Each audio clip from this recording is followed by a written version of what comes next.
Welcome to Jayanthi's kitchen. ನಾನಿವತ್ತು ಹೀರೆಕಾಯಿ ಗೊಜ್ಜು ಮಾಡ್ತಾಯಿದ್ದೀನಿ. ಹೇಗೆ ಮಾಡೋದು ಅಂತ ನೋಡೋಣ.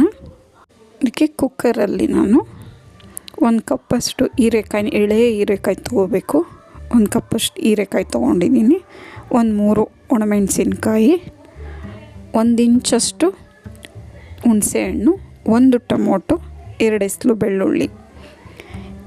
ಇದಕ್ಕೆ ಒಂದು ಸ್ವಲ್ಪ ನೀರು ಸೇರಿಸ್ಕೊಂಡು, ಒಂದು ಅರ್ಧ ಈರುಳ್ಳಿ ಸೇರಿಸ್ಕೊಂಡಿದ್ದೀನಿ. ನೀರು ಸೇರಿಸ್ಕೊಂಡು ಇದನ್ನು ಚೆನ್ನಾಗಿ ಬೇಯಿಸ್ಕೊಂಬರೋಣ.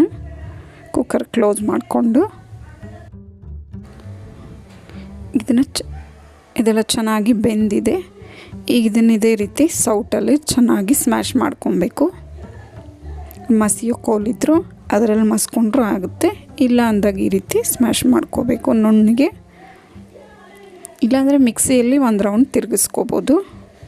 ಈಗ ಒಗ್ಗರಣೆ ಮಾಡ್ಕೊಳ್ಳೋಣ. ಒಂದು ಪಾತ್ರೆ ಇಟ್ಕೊಂಡೋದಕ್ಕೆ 1-2 ಟೇಬಲ್ ಸ್ಪೂನಷ್ಟು ಎಣ್ಣೆ ಸೇರಿಸ್ಕೊತಾ ಇದ್ದೀನಿ.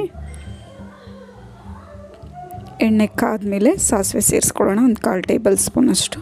ಯಾವಾಗೂ ಒಂದೇ ಥರ ಸಾರು ತಿಂದು ಬೇಜಾರಾದಾಗ ಈ ಸಾರಂತೂ ತುಂಬ ಟೇಸ್ಟಿಯಾಗಿರುತ್ತೆ. ಇದಕ್ಕೆ ಕರಿಬೇವು ಸೇರಿಸ್ಕೊತಾ ಇದ್ದೀನಿ. ಈಗ ನಾವು ಸ್ಮ್ಯಾಶ್ ಮಾಡಿಟ್ಕೊಂಡಿದ್ದಂಥ ಮಿಶ್ರಣನ ಸೇರಿಸ್ಕೊಳ್ಳೋಣ ಒಗ್ಗರಣೆಗೆ. ಇದು ನೀರು ತುಂಬ ಸೇರಿಸ್ಕೋಬಾರ್ದು, ಒಂದು ಸ್ವಲ್ಪ ನೀರು ಸೇರಿಸ್ಕೋಬೇಕು. ಗೊಜ್ಜು ಥರ ಇರಬೇಕು, ಆಗ ತುಂಬ ಚೆನ್ನಾಗಿರುತ್ತೆ. ರುಚಿಗೆ ತಕ್ಕಷ್ಟು ಉಪ್ಪು ಸೇರಿಸ್ಕೊಳ್ಳೋಣ. ಇದನ್ನು ಚೆನ್ನಾಗಿ ತಿರುವಿ ಕುದಿಸ್ಕೊಳ್ಳೋಣ.